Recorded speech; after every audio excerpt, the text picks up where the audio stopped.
Wonder Egg Priority was a series that aired in the winter 2021 anime season, but did not finish until the end of the spring 2021 season with one final episode.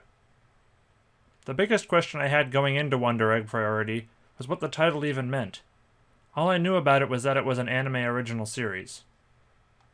After the series going so far as to have a title drop in a later episode, I'm still not really sure what the priority part of it is.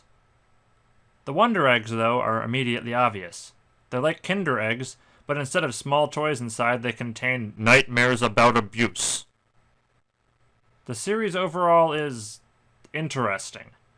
It definitely left a sour taste in a lot of people's mouths, and it would be easy to say the last episode is bad and that's why the series is bad, but I have different complaints.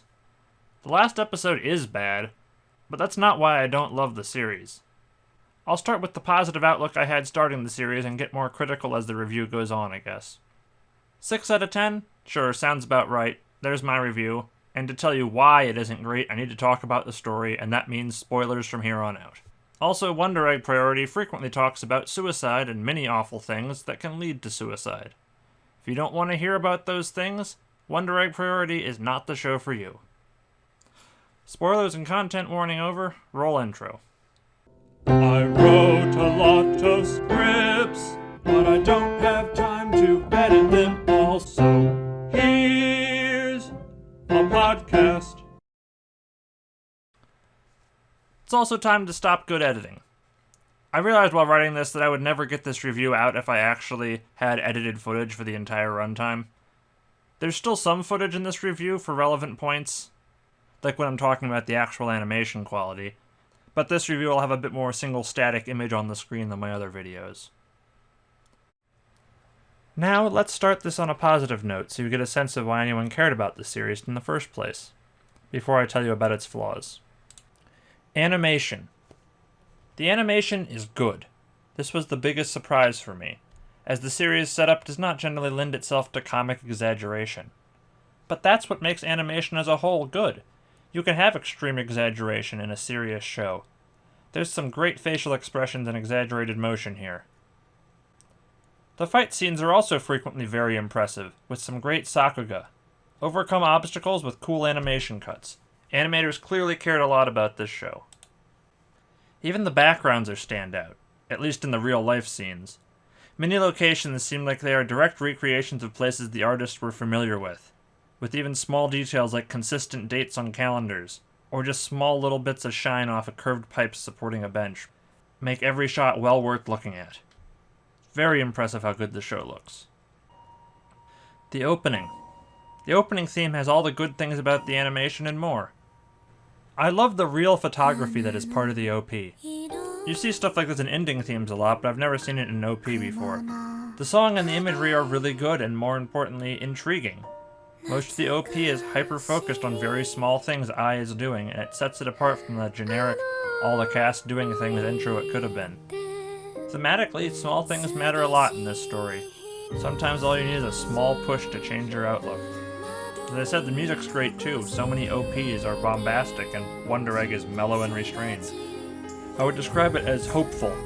It's not happy, but like the ending of the OP, it's like watching the sunrise. Something good is coming. I don't have much to say about any of the other music in the series. It's fine. I'm not really a music critic. I don't really like the ED that much. It comes in way too bright and cheery, even though a lot of episodes end on a really negative note. But since I'm already talking about Ai, that's a good segue into characters. Ai, my new favorite character with heterochromia, starts as a hikikomori, but the audience has a clear understanding of this being a temporary lifestyle. The series is not about her leaving her room and returning to school, although that is something that happens in the series. She's temporarily shut herself away from everyone because of her friend's suicide. Being a bullied outcast in the past didn't drive her into isolation. She sure didn't like it, but this story understands how extreme it is to completely shut yourself off, and instead has characters who do not necessarily interact well with society but are not completely removed from it. There's a lot of cliches still, my personal least favorite being the rich girl eating fast food for the first time trope. You've never eaten French fries? No. Man, you're missing out. They're crunchy and super tasty when they're hot. Not so great when they're cold, though. Because once you see it once, you can't help but notice it everywhere. It's such a weirdly specific thing to have happen over and over. And then there's Momo, who's just a very androgynous girl. I'm all about androgynous fashion sense for starters, but more than her visual design, I like the commitment to exploring this idea about her. Mistaking a girl for a boy is just another thing that happens a lot in oddly specific ways in anime, but Momo's design is very intentionally about this rather than being a one-time thing. Oh, she was wearing a hat, so she looked very masculine. It's nice to see this trope played straight instead of just a weird half-joke that happens once. It's also interesting that she's not transgender, because her introduction really sets it up to make you assume that she is. This is a women-only car, you sneaky rat! If you're that desperate to ride, then I'll be more than happy to chop your manhood off! In dreams, you kind of assume that entities in dreams know more about you than you want to admit, but I guess Momo is just being judged as a random person would. Rika is not as interesting, but I like that she has a very forceful personality. Some people would just tell her to fuck off, but I seem so relieved to have anyone even close to a friend that she tolerates her abrasive outer shell. This sheds some light on Ai's relationship to Koito as well, before we even actually learn about it. Rika is a bit overshadowed as a character of her own by what she helps the story explore about Ai, such as her problem with the single mother being framed in comparison to Ai and her mother. But Ai is the main character of the show, and supporting her arc about becoming a stronger character is important. I'll also briefly defend the dub here. And if I'm alone at school, I have you guys to hang out with, so it's all good. No cap. I didn't watch the show dubbed because the dub wasn't finished when I started the series, and as of writing this, the final episode still isn't dubbed. But come on, characters talking like real teenagers is a good thing. Do you want your modern-day teenage characters to not use slang? The dub script is true to how the characters are written, and if you care this much about it, you almost certainly aren't watching the stuff dubbed in the first place. As I did not watch the show dubbed, you may wonder why I'm using dubbed clips in this review. There's a couple reasons. One, this review is in English. Having clips in English makes the review make more sense if you're just listening to it. Also, if I have to record a particular scene, I'm going to gravitate towards the dub so there's no subtitles in the way. Especially if there's artwork that's worth looking at. Funimation won't show you the Japanese version without subtitles, but they sure will stick their watermark in the corner of everything. But I digress. Hopefully I'm explaining myself well enough that there's things I really liked about this story. I just don't like that the actual characters get really overshadowed for a lot of the show, which I'm about to talk about. Hey, you didn't talk about Nehru, you might say. Yeah, again, I'm getting to her. She is not mentioned in the section about characters I like intentionally. Why do I not love Wonder Egg Priority? As I already said, the show is good, but I don't love it. By the end of its regular run, I had a lot to criticize. I waited to publish a review until the OVA special episode aired to see if any additional context would change my thoughts on the series. It did, and for the worse. But I'll get to that. But even before the OVA finale, I think the series flounders in a couple important ways that brought down my enjoyment of it. Investment in it? Enjoyment's not really the correct word here. 1. Lower overall stakes than episodic stakes. I didn't actually talk about the plot of the series yet, so if you didn't watch it, you're probably very confused. All the main cast had someone very close to them kill themselves, for reasons they feel partly responsible for. And to get them back, they will have big colorful battles in dream worlds, where they help others confront their own issues, personified in monstrous forms. Pretty much every episode introduces new girls the main characters need to protect, all with tragic backstories that led to their suicides. The problem with this is that it undermines a lot of the drama the main characters have. The show still has good writing. The moments with the main cast still land. I can relate to all these girls and their issues with their parents, or lack thereof, and their own personal growth. But you're having these small moments of self-realization in the same episode that you introduce, for instance, a transgender boy who was raped and impregnated by the teacher he came out to. Yeah, I wasn't kidding about that content warning earlier. That's not graphically shown, but, like, wow. And there's some pretty nasty bodily injuries that are actually shown, too. The main cast all have issues, sure, but they're all still alive. Some of the girls they protect seem like exploitative shock value who fulfill a simple narrative purpose and are never seen again. Even the girls the main cast ultimately want to save do not have a lot of development, as the relationships of the main cast who are still living takes precedence. but I'm not really even sure if any of this matters in the end. Speaking of shock value, interestingly, in this show's recap episode, they add a piece of information. The recap explains that if the main cast leave their dreams before their injuries are healed, they carry over into the real world. It's not a good explanation. It's clearly a hand-wave excuse to have dramatic stakes at the beginning of the story. Within the same episode, Ai and Nehru end up in the ICU, and in the next episode, Rika fake-out dies as a cliffhanger. And then suddenly everyone's okay from now on, at least physically. This death being a cliffhanger is especially insulting. Not only does this fake danger make any later real danger feel arbitrary, but this set up a potentially extremely traumatizing scene. Ai already had her only friend kill herself, now she's gonna wake up in bed next to another dead girl. How will everyone react to this? Like, holy shit, kill off her new friend immediately and have her deal with the real, normal life fallout from it?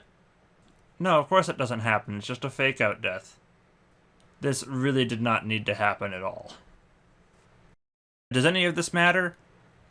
And that brings us to the twist, which is really what made me start writing this review. It's all an experiment in death facilitated by a genius society to study the effects of an AI they created that turned evil and is now driving people to suicide. Or something. Boy, is it not clear in the end what the series actually wanted to explore. 2. Science. So this whole death experiment evil AI thing is not a problem by itself. In fact, I wish the story showed its hand way earlier in the game because I really like this as a sci-fi concept and would have got a lot more time to develop the tension of Nehru being aware of the setup of the Wonder Eggs but also forming genuine relationships with the other girls. I understand why Ai is the main character. Nehru is pretty darn unrelatable. But the problem with this twist is the scientific elements clash hard with the series setup. I did not want an explanation when the series was a fantasy exploring suicide, grief, and death. I do, however, want an explanation when you introduce elements of a series as being the results of scientific research and experiment. How do Akka and Ura-Akka lure in Ai with a firefly and monitor her dreams remotely? Why is there an abandoned fun park with an escalator down to the Wonder Egg machine where you drop through the floor? I'll buy stuff like that happening in a fantasy or in a dream, but when you introduce locations as being real literal locations, I start to have some questions. A scientific focus also undermines the main characters' arcs. The characters in the show are great. The first half tells us the characters matter. The second half tells us that Rico and Momo are only in the story because they know someone who killed themselves. Who cares if they overcome anything? They're just providing data in an experiment. Ai doesn't really matter much either. She's just the point of view character more often than the rest, so she feels more important even if she also really has no agency in the science stuff. I think in the end Ai is still important, don't get me wrong, but she has no connection to the backstory of anything. Ai is told the backstory of what happened so the audience knows what happened. She really doesn't have much to say about Frill at all and never even interacts with her. If you're listening to this without watching Wonder Egg, Frill is the evil AI girl that the Akkas created. She wasn't made evil, she just got jealous and murdered Akka's wife and daughter, then Ura-Akka locked her in a basement where she hooked herself into the internet and started making people die, somehow. Does that seem a bit weird and random? Yeah, it kinda comes out of nowhere in the show, too. 3. Production issues. The more I say I don't care about behind-the-scenes stuff, the more I watch shows with clear behind-the-scenes issues. I'm not going to dig deep into the studio or staff because it would all be second-hand or third-hand information anyway. But when you have to suddenly air a recap episode in the middle of a show that's only 12 episodes long, so you can't finish the story until 3 months later, and the finale still seems rushed, there's some issues that go beyond a single person not being able to complete their work. Oh, did I say finish the story? I meant kinda finish the story. There's so much stuff thrown into the final few episodes, I'm not really surprised it wasn't all nicely wrapped up. But I've been dancing around the one other issue this whole review, the special episode that serves as the series finale, which is just a terrible ending to the series, unless you like your stories incomprehensible. 4. The finale. For the reasons I already outlined, I already didn't like the series as much by the end. But then the special aired and made no one happy. At some points it had me just rolling my eyes. I'm not surprised it couldn't wrap up the story in a nice bow, but I expected at least a brisk pace or something. The last regular episode ended on a brash declaration from Ai about becoming a warrior of Eros. I did not expect an introspective no one remembers me plot that felt directly ripped from the disappearance of Haruhi Suzumiya.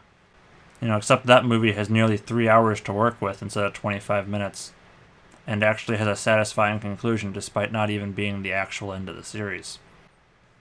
I understand they'd already set up weird stuff like parallel universes existing in the story, so having stuff like this in the finale I guess isn't all that unexpected, but then you have things like messages being deleted from her phone, but the physical picture on her phone isn't gone. These things I could accept in a certain hyper-successful anime movie that again leaned into fantasy instead of science, but I just can't accept magic happening in this story because they spent so much of the second half setting up the science about all this stuff. But having partial deletion of stuff just seems so comedically bizarre and is really hard to accept seriously. Then there's a hard cut to Ai singing karaoke to the show's ending theme, and that made me laugh.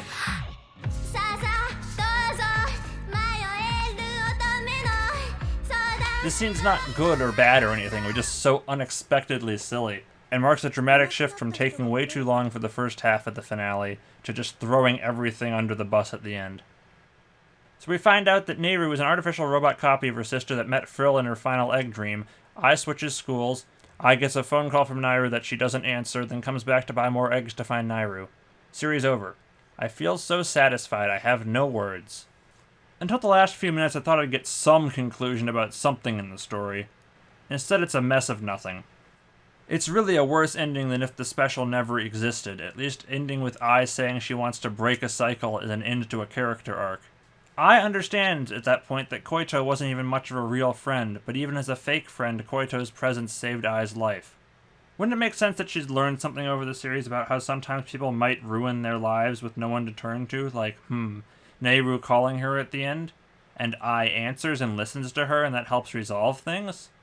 Nah, chuck those answers off a fucking balcony. There's things about the ending that work on a fantastical thematic level.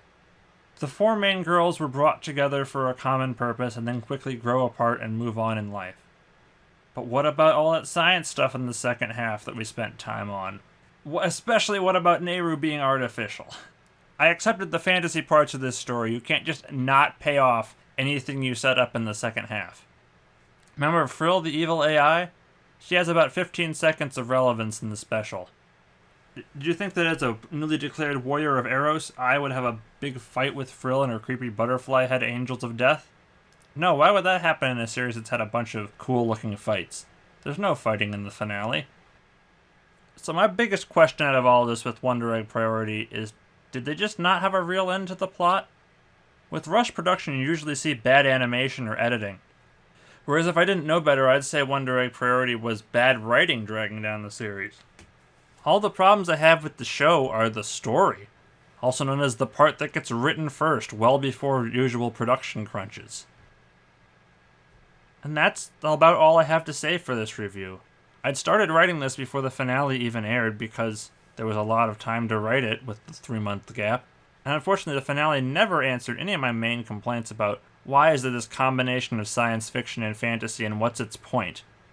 I was originally hoping to have an overall positive impression of the series from this ending, but instead I'm questioning whether calling the show good is too good for this.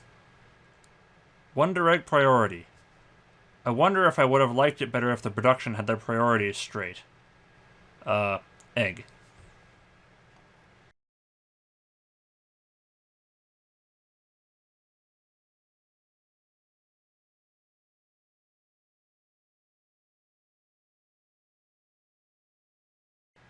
You're still here? Okay. Wonder Egg Priority is a mechanic in Generation 9 Pokemon games related to the Wonder Egg moves. Like normal egg moves, Wonder Egg moves can only be learned by Pokemon you hatch yourself, specifically from gacha eggs. Wonder Egg moves have a +1 priority, making them straight upgrades to their normal counterparts in most situations. Wonder Egg moves were widely criticized as a pay-to-win system encouraging gambling, by only being available through spending real money on the Wonder Egg capsule machine in Gacha City. I hope that joke was worth sticking around till the end. See ya.